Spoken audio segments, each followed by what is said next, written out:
The Jitex Global 20 Fake You Vibe.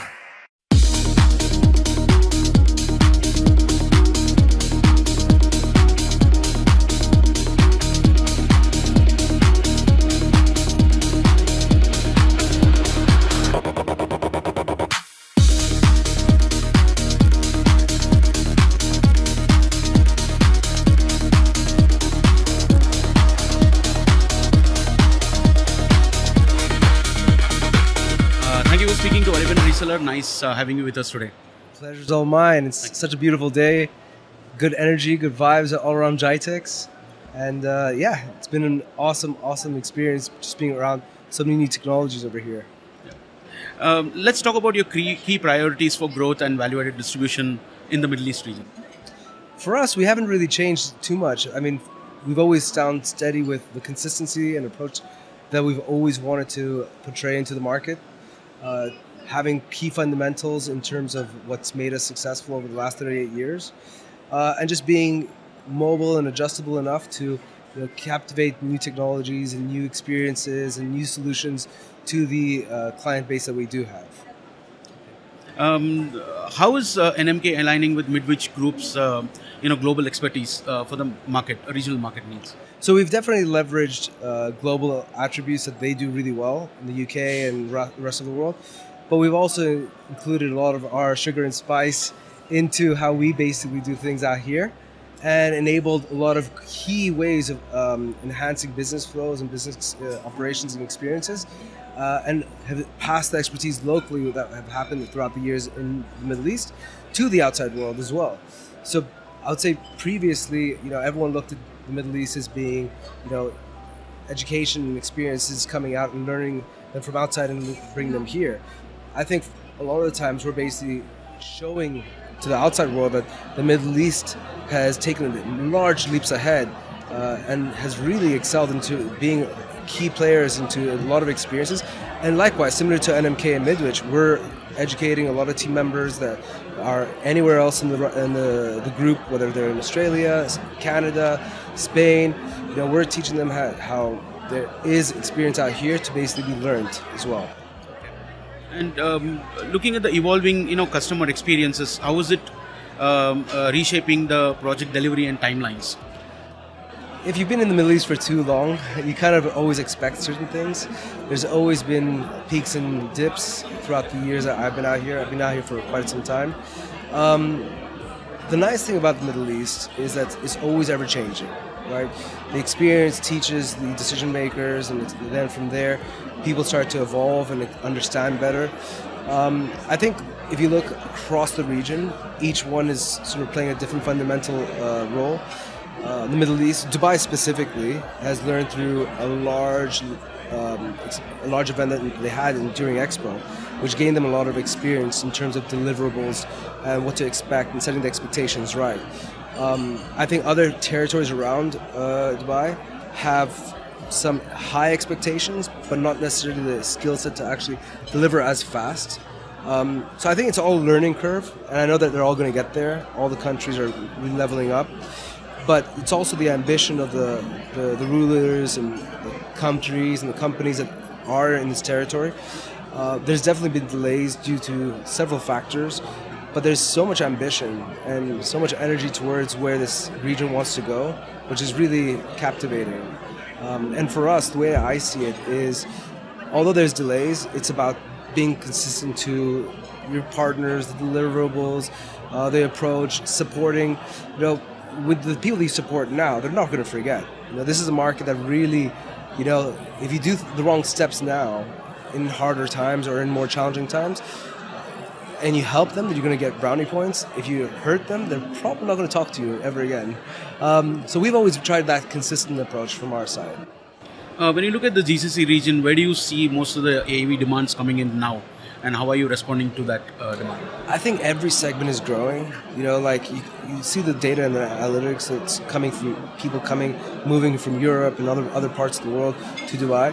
You have a corporate expansion, you have healthcare, you have so many different other segments that once were not needs and more wants, which have now turned into needs for AV. And a lot of the people that have actually really didn't think that how important, the data and content is, are now really understanding that all this shift for data analytics is very important to their day-to-day business. And they're really heavily investing in the whole AV infrastructure and ecosystem. It's not anymore a meeting room. It's the whole workplace that's integrated. So it's very important in our eyes passing that messaging across to them as well. And when you look at technologies, like what sort of role do IP-based and immersive AV solutions play today?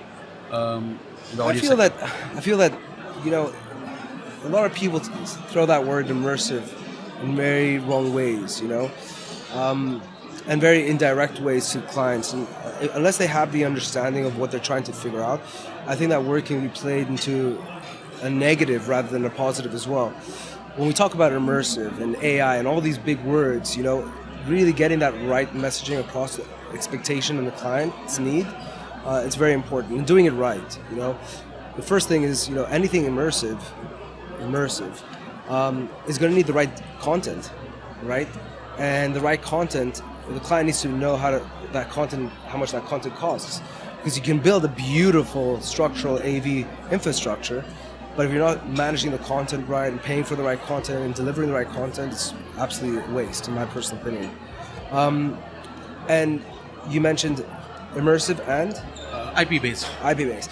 I think IP-based is years in the making, and now it's getting even more popular with regards to 10 gigabit switches that have really engaged, and now more video streams coming with 40 gig and 100 in our AV world, that traditional AV world.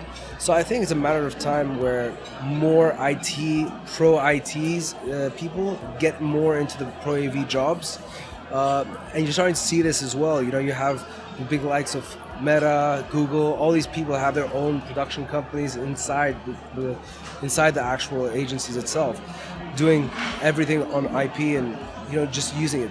You also have some great brands like Shure really getting into that whole ecosystem. You're starting to see that in the corporate space.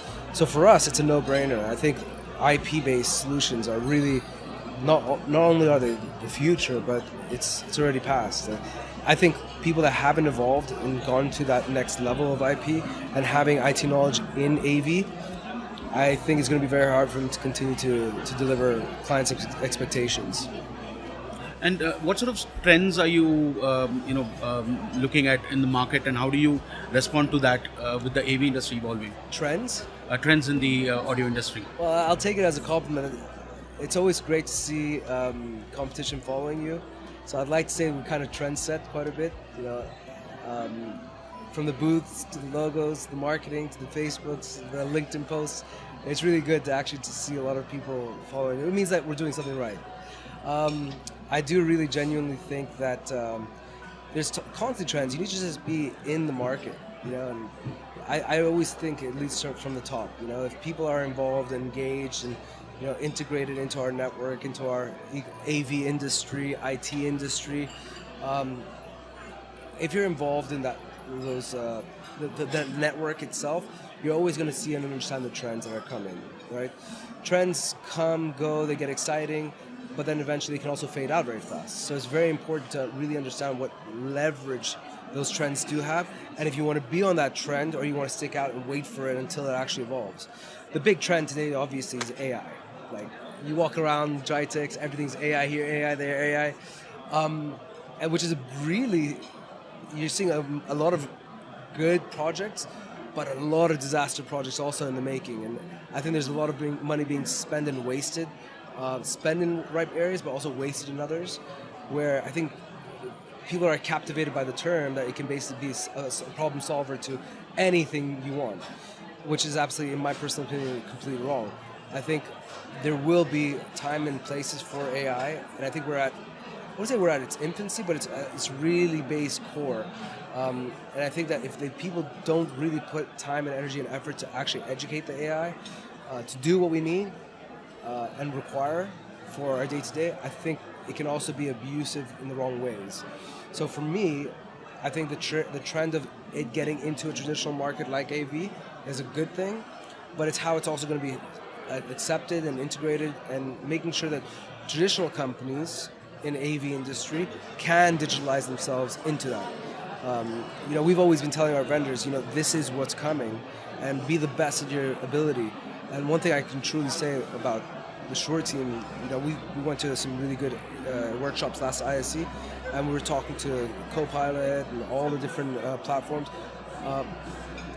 They're really focusing on their niche in that space and doing it really well. So I believe a lot of our vendors that we've been working and telling them about stuff and working together with them is really good.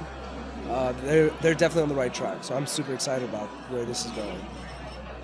Thank you for speaking to us. It was nice having you with us. Always a pleasure. Thanks.